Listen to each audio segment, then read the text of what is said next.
Welcome to the deep dive. Um, Imagine for a second navigating this incredibly high-stakes environment where literally a single snap judgment can dictate the entire rest of your life. Right, a world of just intense social maneuvering. Exactly. Complex unwritten rules and this absolute cutthroat economic pressure. But we are not analyzing a modern corporate boardroom today or some intense geopolitical negotiation. We're actually stepping right into the drawing rooms of 1813 England. Which, honestly, can be just as ruthless. Oh, completely. Today, we are opening up what might just be the ultimate social survival guide. It really functions entirely as a survival guide when you look closely at the underlying mechanics of the society it portrays. And to do that, we have a really fascinating stack of source material to work through today. We do. We have the foundational chapters of Jane Austen's Pride and Prejudice. We're specifically focusing on Volume 1, and we're working with the text complete with the original title page from the 1813 London Military Library edition. Printed for T. Egerton. It's amazing to look at that original title page. It really grounds it. And to anchor this even further in reality, we have some period visuals. We've got an 1815 morning dress fashion plate and an actual architectural floor plan of a vicarage house from the era. Those visuals are going to be so crucial later on. Yeah, they really are. So our mission today for this deep dive is to use these sources to unpack how first impressions and confirmation bias shape our relationships, and to distill the brilliant, often ruthless rules of this society. So lay the groundwork for us. What is the fundamental reality for the characters we're about to follow? Well, the entire landscape is driven by the economics of survival, specifically for young women. We are introduced immediately to the Bennet family of Longbourn. Mr. and Mrs. Bennet have 5 daughters. 5 daughters, 0 sons, which is a huge problem. A massive problem, because in this specific society, women generally cannot inherit property, and the avenues for them to earn an independent living are practically non-existent. Unless you want to be a governess, which was essentially a life of genteel servitude. Right, so for the Bennet sisters, marriage is not merely a romantic pursuit. It is quite literally a job interview for their future financial security, their social standing, and their physical safety.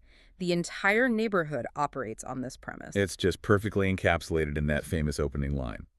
It is a truth universally acknowledged that a single man in possession of a good fortune must be in want of a wife. That opening line is so sharp because it immediately exposes the commodification happening. Oh, totally.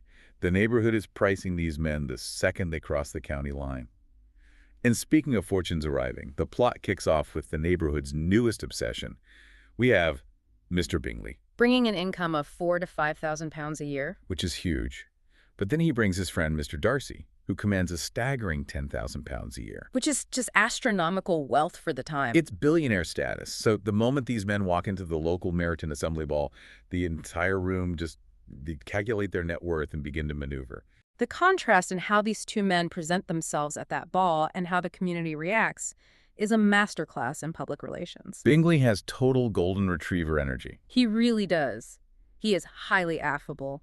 He's lively, unreserved, he dances every single dance, and is instantly captivated by the eldest Bennet sister, the beautiful and serene Jane. He plays the social game flawlessly. And then there's Darcy, Darcy is a strategic disaster. a total PR nightmare. He only dances twice, exclusively with women in his own party. He refuses to be introduced to anyone else and just spends the evening walking around projecting this air of absolute superiority. But Darcy's behavior goes beyond just being aloof, right? Because he actively offends the second eldest Bennet sister, our protagonist, Yep. Elizabeth. He does, and he does it publicly. Right. Bingley tries to encourage Darcy to dance with Elizabeth. And Darcy looks at her and utters an incredibly damaging insult. He says, "She is tolerable, but not handsome enough to tempt me." Just brutal. And he says this loud enough for her to overhear. That moment is the inciting incident that anchors Elizabeth's entire perception of Darcy. We can look at this through the lens of cognitive science. It is a textbook case of confirmation bias. Because once her pride is wounded by that slight, her mind is firmly made up. Exactly. She decides right then that he is the proudest, most disagreeable man in the world. From that moment forward, every single action Darcy takes, Elizabeth interprets through the filter of that initial negative impression. But wait, can we really blame her? If someone openly insults your appearance and your worth at a public gathering, you're not exactly going to look for their hidden virtues. No, of course not. You're going to look for evidence that validates your dislike of them. You are absolutely right to point that out. Her reaction is incredibly human. The danger isn't that she feels insulted.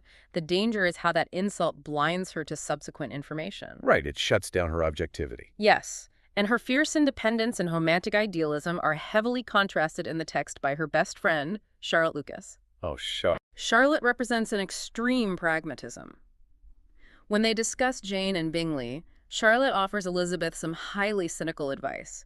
She says, happiness in marriage is entirely a matter of chance. And then she adds that it is better to know as little as possible of the defects of the person with whom you are to pass your life. Exactly. I always struggle with Charlotte's philosophy here. It just sounds so defeatist. She's essentially advocating for willful ignorance just to secure a wealthy husband. But is it defeatist, or is it the only logical conclusion in a rigged game? That's a fair point. Charlotte is calculating her odds. She believes that since a couple will inevitably grow apart or discover flaws in one another, a woman might as well secure financial stability first and hope for the best later. And Elizabeth just laughs this off as absurd. She does, but Charlotte's philosophy is a completely rational response to a system where a woman's economic survival depends entirely on finding a husband. And the lengths people will go to in this system are staggering. Which brings us to Mrs. Bennet's mastermind plot involving Jane and a rainstorm. This is one of the most wild moments in the early chapters. It really is. So Jane is invited to dine with Bingley's sisters at their rented estate in Netherfield. Because it looks like it might rain, Mrs. Bennet absolutely refuses to let Jane take the carriage, She forces Jane to go on horseback. specifically calculating that Jane will get caught in the downpour, catch a severe cold, and be forced to stay at Netherfield to recover under the same roof as Mr. Bingley. It is a profound gamble with her daughter's health. You have to remember, in an era before antibiotics, a severe cold could easily turn into something fatal. It feels completely unhinged to risk your child's life for a marriage prospect. I would push back on unhinged, actually. Really? Desperate, certainly. But Mrs. Bennet is the only character constantly vocalizing the terrifying economic reality the family faces. To her, a severe cold is a calculated, necessary risk to secure a wealthy son-in-law and save her daughters from future poverty. Wow. Put that way, it's just bleak. It is. And strategically, the plot works. Jane gets sick and is bedridden at Netherfield. Which prompts Elizabeth to walk 3 miles across the country fields in the mud to take care of her sister. Yes. Now, to truly appreciate this moment, we have to look at the visual source provided.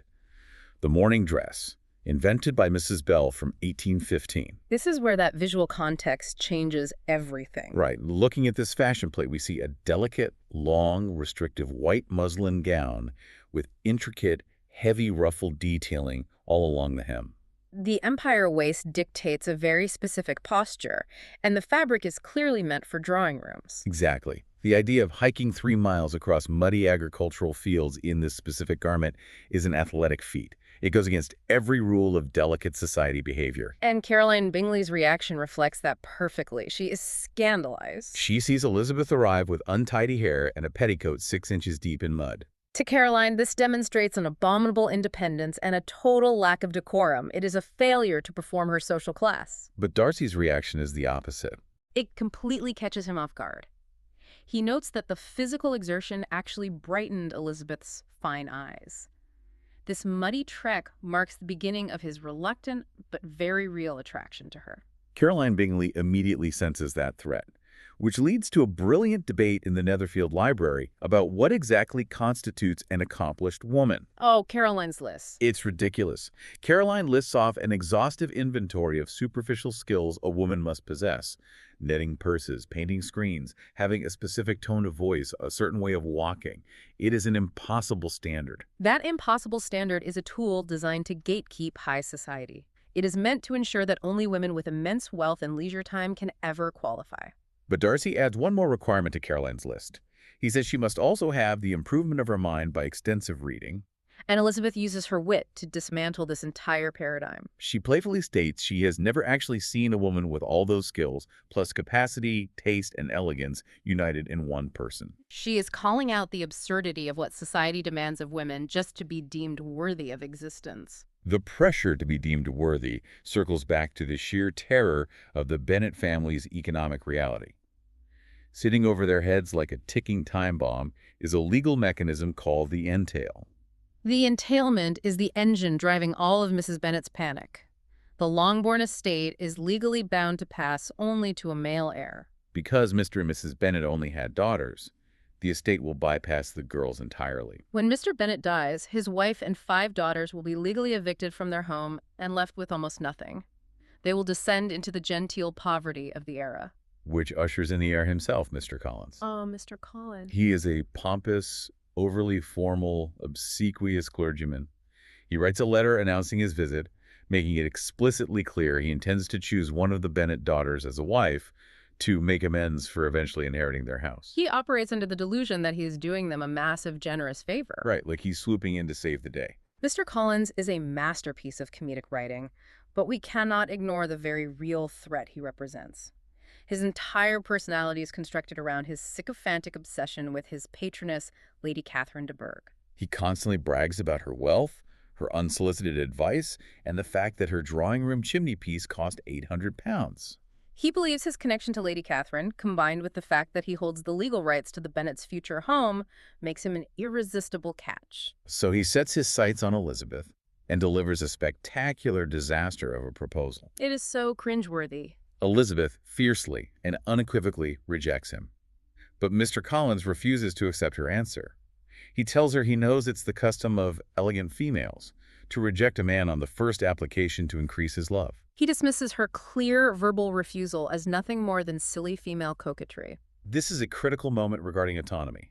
Elizabeth is fighting for her right to simply say no. Exactly. She's refusing a marriage that would fundamentally break her spirit, even while society and her own mother are demanding she accept the financial safety net.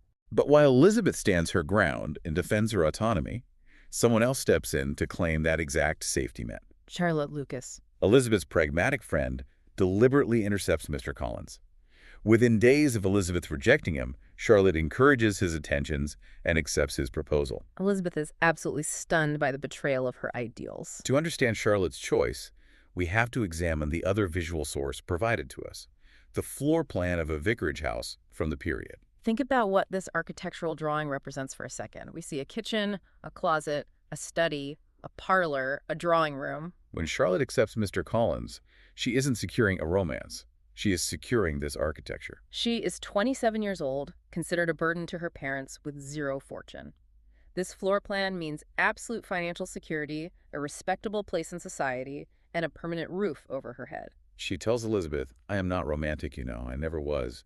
I ask only a comfortable home." It is a cold dose of reality right in the middle of a narrative about love. Charlotte secures her physical survival, but at the cost of being married to a man she will have to actively manage and avoid within her own home. It's a heavy price. But while Charlotte is settling for pragmatism, Elizabeth is about to get swept off her feet by a classic halo effect. We meet the dashing militia officer, George Wickham. Wickham is the ultimate foil to Darcy. Where Darcy is stiff, rude, and socially impenetrable, Wickham is charming, handsome, and immediately puts everyone at ease. He possesses what cognitive psychologists call the halo effect. Let's define that properly for a moment because it is so central to what happens next. The halo effect is a cognitive bias where our brain takes one positive trait. In Wickham's case, his striking physical attractiveness and smooth conversational skills, and automatically assumes he must also possess other positive traits. So because he looks and acts like an honest, moral, and kind man, everyone's brain takes a shortcut and assumes he actually is an honest, moral, and kind man. Exactly. We let the halo of his charm blind us to a lack of actual evidence regarding his character. Wickham weaponizes that charm immediately. He pulls Elizabeth aside and plants a highly damaging, unverified rumor. He completely spills the tea. He claims he was the godson of the late Mr. Darcy, who loved him and promised to provide him with a valuable living as a clergyman. But according to Wickham, the current Mr. Darcy, the man Elizabeth already despises, denied him this inheritance out of pure malicious jealousy. Wickham claims he was left with nothing and forced to seek a military life. This moment is a masterclass in manipulation. Elizabeth accepts this entirely unverified story immediately. Why? Because it aligns perfectly with her pre-existing prejudice against Darcy. It confirms the narrative she has already constructed in her head. She even tells Wickham she had guessed Darcy had an unforgiving temper. Wickham provides the exact evidence she needs to justify her hatred. He reads his audience flawlessly and feeds her own biases right back to her. He swallows it whole. This compounding confirmation bias fuels her behavior at the much-anticipated Netherfield ball. Wickham conveniently skips the ball, claiming he is doing it to avoid a painful confrontation with Darcy. So Elizabeth arrives, primed for a fight. She ends up sharing an incredibly tense, combative dance with Darcy, pointedly throwing Wickham's name in his face. The tension with Darcy is only half the disaster for Elizabeth that evening. What happens next is a systematic, though unintentional, sabotage of Jane's prospects by the entire Bennet family. It is peak cringe. During the supper, Mrs. Bennet speaks loudly about her expectation that Jits will soon marry Bingley and secure his immense wealth. She speaks so loudly that Darcy, sitting opposite, hears every single word. It is profoundly uncomfortable to witness, and it continues. Mary Bennet, the middle sister, insists on playing the piano and singing two terrible long songs for the entire room. Then Mr. Collins decides to walk right up to Mr. Darcy, A man vastly above him in the social hierarchy. and introduce himself completely unprompted, simply to name-drop Lady Catherine de Bourgh. Elizabeth is blushing with shame the entire night. We have to view this through Darcy's perspective. The Bennet family isn't just being embarrassing in a modern sense. They are actively confirming every single class prejudice Darcy and the Bingley sisters hold against them. They demonstrate a lack of decorum, they lack wealth, and they are openly crass about their social climbing. To a man like Darcy, whose entire life is built on maintaining family prestige, this behavior signals that allying with the Bennets is a genuine existential threat to their social standing. And the immediate result of this disastrous night is a strategic departure. Suddenly, the Bingleys pack up and leave Netherfield for London, supposedly for the winter. The ghosting. Yeah, the ultimate ghosting. Jane receives a highly manipulative letter from Caroline Bingley. Caroline writes that they are all leaving, but she casually inserts that they are eagerly anticipating seeing Georgiana Darcy, Mr. Darcy's sister. Caroline essentially implies that Bingley is destined to marry Miss Darcy, noting how her brother greatly admires her and how the families wish for the connection. This letter provides a brilliant study in two contrasting interpretations of the same data. Jane, ever the optimist who always assumes the best intentions, refuses to believe Caroline is being malicious. Jane thinks Caroline is simply mistaken, or that Bingley really is falling out of love with her. Jane holds out hope that it's all an innocent misunderstanding.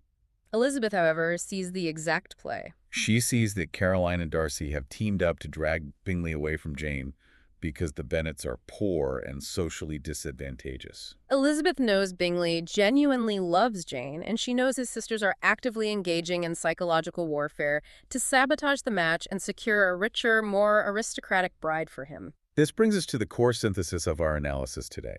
This material isn't just a 19th century romance about drawing rooms and dances. Not at all. It is a surgical examination of human cognition. It shows us exactly how our processing of information and our judgments can completely blind us to reality. When we make snap judgments based on a wounded ego, just as Lizzie did when Darcy called her tolerable, we close our minds. We become so desperate to prove our initial judgment correct that we open ourselves up to being manipulated. We fall for the charismatic people, the Wickhams of the world, who tell us exactly what we want to hear. They validate our biases while completely hiding their true nature. It is the danger of the echo chamber, perfectly modeled in an 1813 ballroom.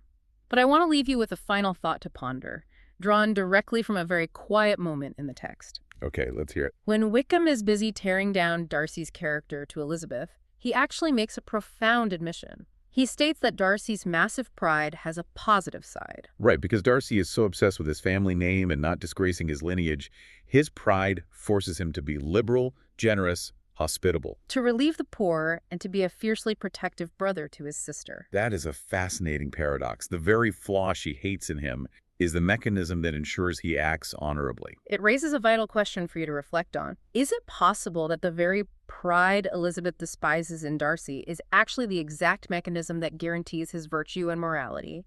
Can our greatest, most off-putting flaw also serve as our ultimate moral anchor? That reframes the entire concept of a character flaw. It makes you rethink every snap judgment you've made recently.